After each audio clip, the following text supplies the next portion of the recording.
গত বছরের আগস্ট মাসে ছাত্র জনতার গণঅভ্যুত্থানের মুখে হাসিনা সরকার পালিয়ে ভারতে অবস্থান নেয়। আর তারপর থেকেই ভারত বিভিন্ন উপায়ে বাংলাদেশের সাথে সম্পর্ক খারাপ করার চেষ্টা করছে। প্রিয় দর্শক, খুবই সেন্সিটিভ একটি রিপোর্ট প্রকাশ করেছে দ্য ইকোনমিক টাইমস। সেনাবাহিনীকে কুয়ের চেষ্টা করা হচ্ছে, আমাদের সেনাপ্রধান জেনারেল ওয়াকারুজ্জামানকে উৎখাত করার ষড়যন্ত্র করা হচ্ছে, এমন খবর দ্য ইকোনমিক টাইমস দিয়েছে, ভারতের অন্যতম প্রভাবশালী গণমাধ্যম। সেনাবাহিনীতে পাল্টা কুয়ের নানান ধরনের ইতিহাস আমাদের সামনে রয়েছে, নানান ধরনের ঘটনা সম্পর্কে আমরা জানি, কিন্তু বর্তমান সময়ে এই ধরনের কোনো কিছু ঘটতে যাচ্ছে কিনা আমরা নিশ্চিত নই। বাংলাদেশে সেনা অভ্যুত্থানের আশঙ্কা করে ভারতীয় পত্রিকা ঢাকায় সেনা অভ্যুত্থান হতে পারে। আমাদের কাছে যারা আমরা ভিকটিম, সেনাবাহিনী হচ্ছে ভিকটিম এবং সেনাবাহিনী ফ্যামিলি হচ্ছে ভিকটিম, যে মাতামাতি হচ্ছে এটা রীতিমতো পীড়াদায়ক এবং আমাদের থেকে কি গুরুতর ঘটনা ঘটতে যাচ্ছে সেনাবাহিনীতে। যুবদলের একজন নেতা মারা গেছেন যৌথ বাহিনীর হেফাজতে। তার শরীরে ভয়ঙ্কর বর্বর নির্যাতনের চিহ্ন আছে এবং বলা বাহুল্য আসলে হেফাজতে নির্যাতনেই তার মৃত্যু হয়েছে। প্রাথমিকভাবে অন্তত আমাদের সেটা মনে হওয়ার যথেষ্টের বেশি কারণ আছে। মানে খুব গুরুত্বপূর্ণ একটা বিষয় এটা এবং খুবই একটা ভয়ঙ্কর প্রশ্ন তুলে দিয়েছে, আমাদের সেনাবাহিনী এখন যে মাঠে আছে তাদের আদৌ আর মাঠে রাখা উচিত হবে কিনা। আসসালামু আলাইকুম দর্শক, নতুন একটা নিউজে আপনাকে স্বাগতম। প্রিয় দর্শক, বাংলাদেশে সেনা অভ্যুত্থানের আশঙ্কা, সেনাপ্রধানকে উৎখাতের ষড়যন্ত্র এবং যৌথ বাহিনীর হেফাজতে যুবদল নেতার মৃত্যু নিয়ে করা আমাদের আজকের ভিডিওটি খুবই গুরুত্বপূর্ণ। ভিডিওটি শুরু থেকে শেষ পর্যন্ত ধৈর্য সহকারে দেখে একটি লাইক দিয়ে সবাইকে শেয়ার করে দিন। আমাদের চ্যানেলে নতুন হলে চ্যানেলটি সাবস্ক্রাইব করে পাশে থাকা বেল আইকনে ক্লিক করে রাখুন। আমাদের ভিডিওটি আপনি বাংলাদেশের কোন জেলায় বসে দেখছেন বা শুনছেন সেটি অবশ্যই কমেন্ট বক্সে কমেন্ট করে জানিয়ে দিতে ভুলবেন না। চলুন আর কথা না বাড়িয়ে ভিডিওটিতে একটি লাইক দিয়ে ধারাবাহিকভাবে বিস্তারিত খবরগুলো দেখে আসি। বাংলাদেশে সেনা অভ্যুত্থানের আশঙ্কা করে ভারতীয় পত্রিকা আনন্দবাজারে যে সংবাদ প্রকাশিত হয়েছে এই খবর ভিত্তিহীন বলে জানিয়েছে প্রধান উপদেষ্টার প্রেস উইং। শুক্রবার প্রধান উপদেষ্টার প্রেস উইং এর ভেরিফাইড ফেসবুক পেজে এক পোস্টে এই তথ্য জানানো হয়।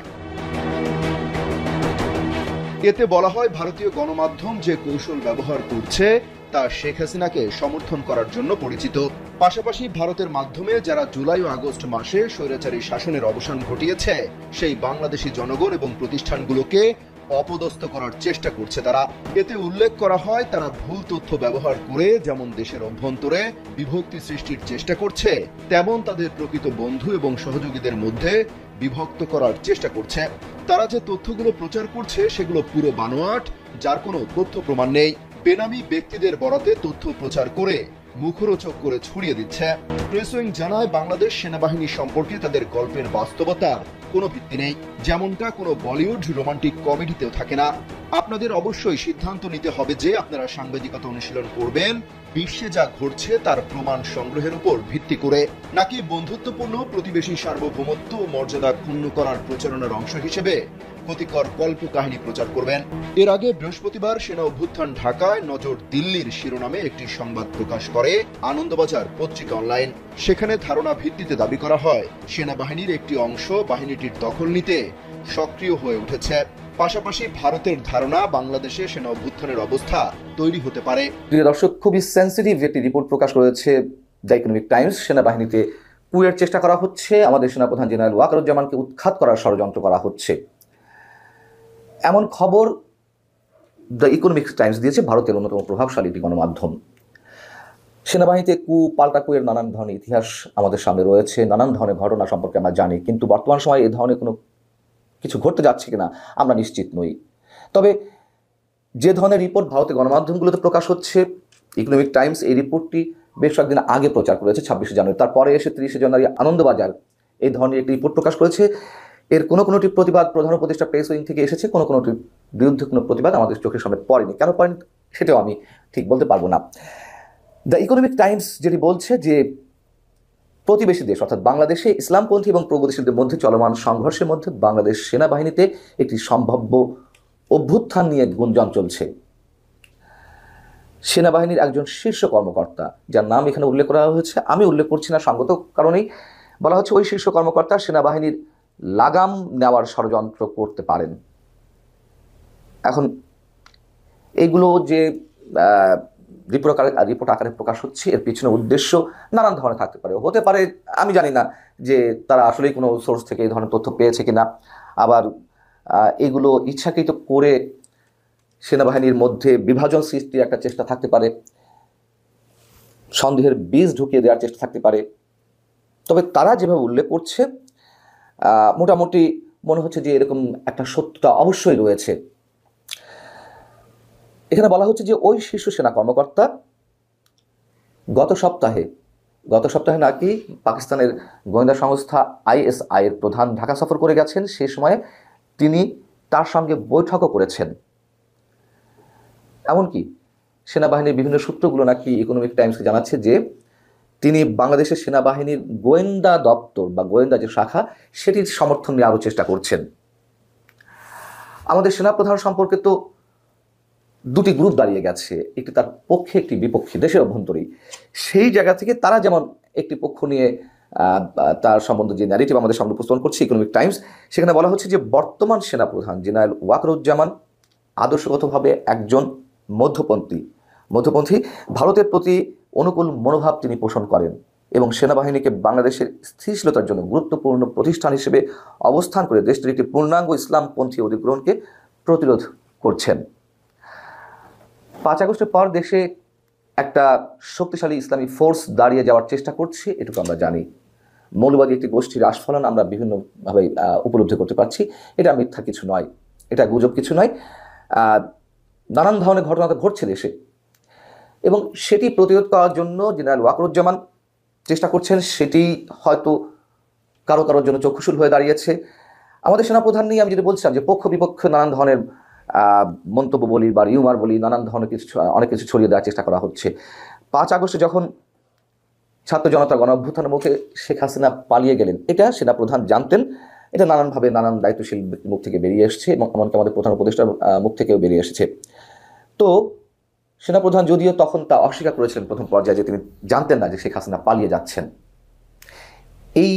তার এই বক্তব্য অন্যভাবে নেওয়ার কোনো কারণ নাই। ওই সময়ে তার এই মন্তব্য করা ছাড়া অন্য কোনো উপায় ছিল না। এবং শেখ হাসিনাকে যদি তিনি পালিয়ে যেতে সাহায্য করেও থাকেন, আমি বলবো এটি ছাড়াও তার কোনো গতি ছিল না। তার কারণ শেখ হাসিনা যেহেতু ওই সময় সেনানিবাসেও আশ্রয় নিতেন, তখন বাংলাদেশের পরিস্থিতি আরও ভয়ঙ্কর হতো এবং নিঃসন্দেহে বাংলাদেশ যে অবস্থা, যে অগ্নিগর্ভের মধ্যে ছিল, তার চেয়ে আরও ভয়ঙ্কর কিছু ঘটতো যদি শেখ হাসিনাকে দেশ ত্যাগের জন্য ওই সময় ওই উদ্যোগটি না নেওয়া হতো। তো একটি পক্ষ বলছেন যে তিনি আওয়ামী লীগের স্পন্সর, তিনি আওয়ামী লীগের প্রধান বা সাবেক প্রধানমন্ত্রীকে পালিয়ে যেতে সাহায্য করেছেন, তিনি আওয়ামী লীগের এজেন্ডায় বাস্তবায়ন করছেন। আবার আরেকটি পক্ষ বলছেন যে সেনাপ্রধান ইসলামপন্থী ফোর্সকে সহায়তা করছেন, এখানে জঙ্গিবাদ কায়েমের সুযোগ করে দিচ্ছেন। খেলা তো চলছে, নানান ধরনের খেলা চলছে। তো ভারতের গণমাধ্যম একটি পক্ষকে বেছে নিয়েছে।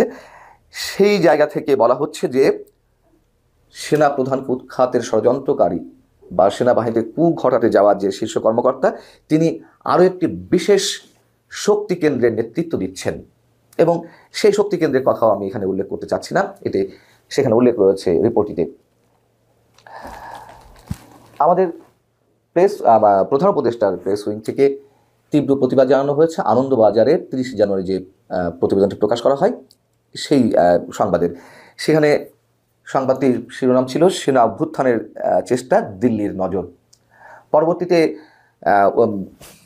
প্রতিবাদ জানানোর পরে এই নিউজটি আর খুঁজে পাওয়া যাচ্ছে না, তবে ইকোনমিক টাইমসের খবরটি এখনও পাওয়া যাচ্ছে।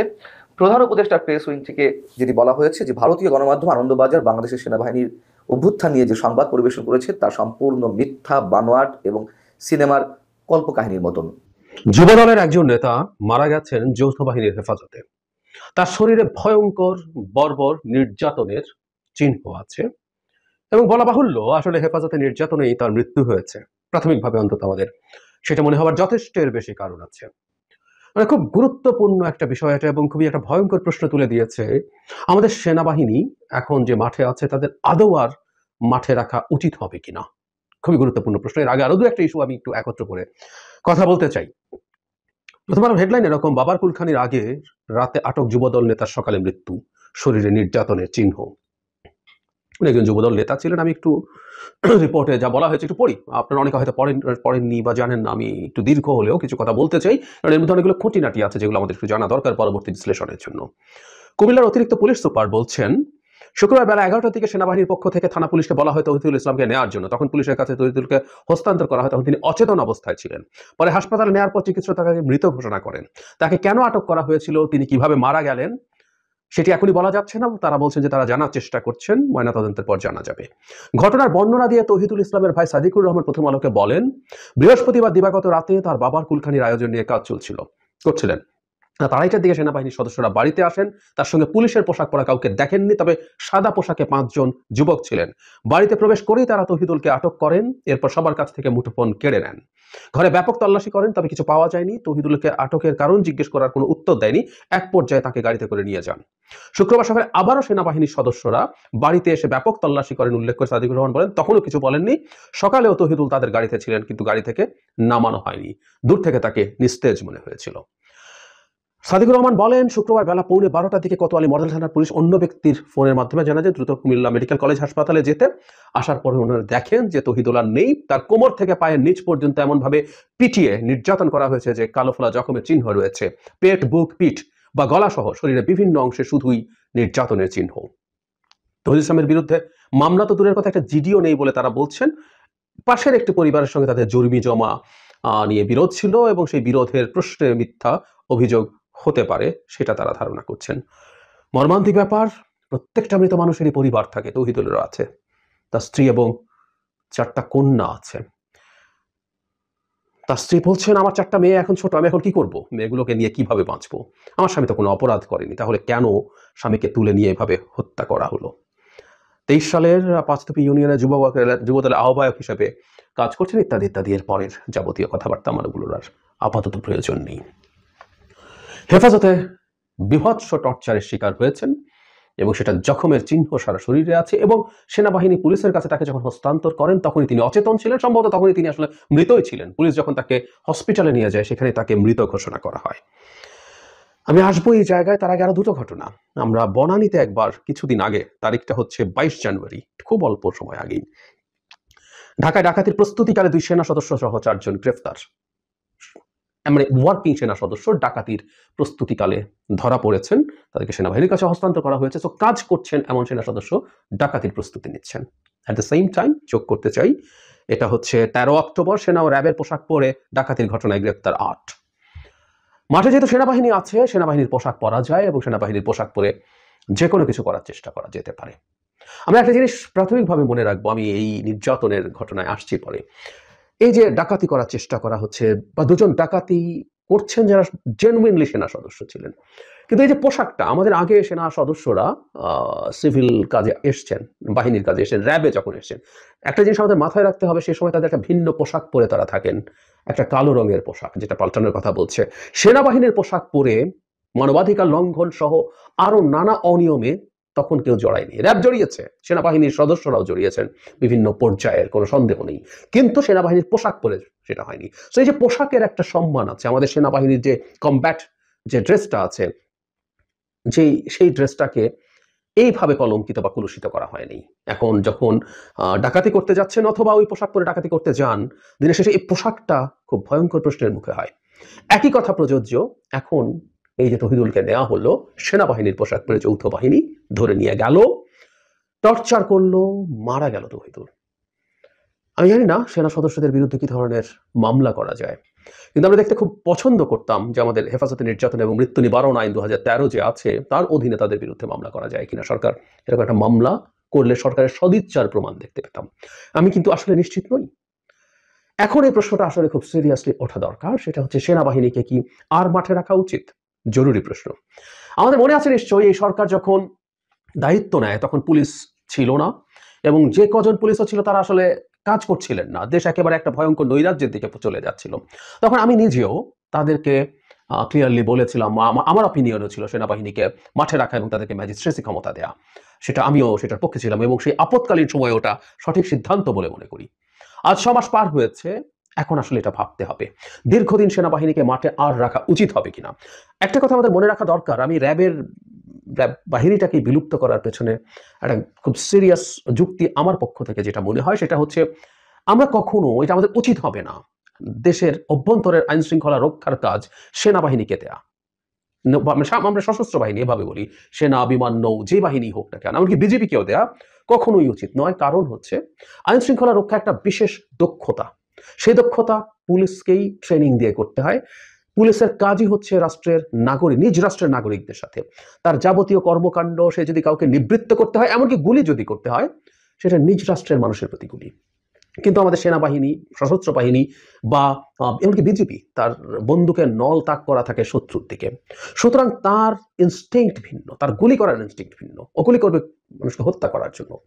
নট অনলি দ্যাট, একটা মানুষকে ধরে নেওয়া, তাকে কিভাবে জিজ্ঞাসাবাদ করতে হয়, তাকে কিভাবে তার কাছে তথ্য বের করতে হয়, সেই জিনিসগুলো সেনাবাহিনীর জানার কোনো কারণ নেই আসলে। এদিকে যৌথ বাহিনীর হেফাজতে যুবদল নেতার মৃত্যু, বিচার দাবি মির্জা ফখরুলের। কুমিল্লায় যৌথ বাহিনী তুলে নেওয়ার পরদিন যুবদল নেতা তৌহিদুল ইসলামের মৃত্যুর ঘটনায় বিচার দাবি করেছেন বিএনপি মহাসচিব মির্জা ফখরুল ইসলাম আলমগীর। আজ শনিবার সকালে নিজের ভেরিফাইড ফেসবুক পেজে এক পোস্টে তিনি এই বিচার দাবি করেন। এতে মির্জা ফখরুল লিখেছেন, যুবদল নেতা তৌহিদুল ইসলাম হত্যার বিচার চাই। এর আগে যুবদল নেতা তৌহিদুলের মৃত্যুর ঘটনায় দলের ভেরিফাইড ফেসবুক পেজেও বিচার দাবি করেছে বিএনপি। গতকাল শুক্রবার রাতে এক পোস্টে এই ঘটনায় জড়িত সেনা সদস্যদের বিচার দাবি করা হয়। গতকাল রাতে বিএনপির ফেসবুক পেজে দেওয়া পোস্টে বলা হয়, এই নৃশংস বিচার বহির্ভূত হত্যাকাণ্ডের সাথে জড়িত সেনাবাহিনীর সকল সদস্যদের দৃষ্টান্তমূলক শাস্তি দাবি করছে। এর আগে কুমিল্লায় যৌথ বাহিনী তুলে নেওয়ার পর হাসপাতালে তৌহিদুলের লাশ পেয়েছে তার পরিবার। শুক্রবার বেলা 12:30টায় তার মৃত্যুর খবর পাওয়া যায়। তবে কখন তার মৃত্যু হয়েছে সে তথ্য জানা যায়নি। আইন শৃঙ্খলা রক্ষাকারী বাহিনীর হেফাজতে যুবদল নেতার মৃত্যুর তথ্য জানিয়েছে তার ভাই আবুল কালাম। তৌহিদুল কুমিল্লার আদর্শ সদর উপজেলার পাঁচথবি ইউনিয়নের পাঁচথবি গ্রামের মোখলেসুর রহমানের ছেলে। তিনি ইউনিয়ন যুবদলের আহ্বায়ক ছিলেন। যুবদলের নেতার ভাই আবুল কালাম বলেন, আমার বাবা 4 দিন আগে মারা গেছেন, আমরা শোকে আচ্ছন্ন। বৃহস্পতিবার রাত 2:30টার দিকে সেনাবাহিনীর 3টি গাড়ি ও একটি লাল রঙের গাড়ি আমাদের বাড়িতে আসে। তৌহিদুল ইসলামের কাছে অস্ত্র আছে এমন অভিযোগে তাকে ধরে নিয়ে যায়। আমার ভাই কখনো অস্ত্র আনতে পারে না, তার সম্পর্কে আমাদের পুরো এলাকা খুব ভালো করে জানে। তিনি বলেন, আমরা বারবার বলার পরও তারা নিয়ে যায় আমার ভাইকে। বেলা 12:30টার দিকে কোতোয়ালি মডেল থানা পুলিশ আমাদের জানায় তাকে গোমতী পাড়ের গোমতী বিলাস নামক স্থান থেকে তারা উদ্ধার করেছে। সে নাকি হাসপাতালে আছে। আমরা কুমিল্লা মেডিকেল কলেজ হাসপাতালে গিয়ে দেখি তার লাশ, তার শরীরে বেদম মারের আঘাতের চিহ্ন।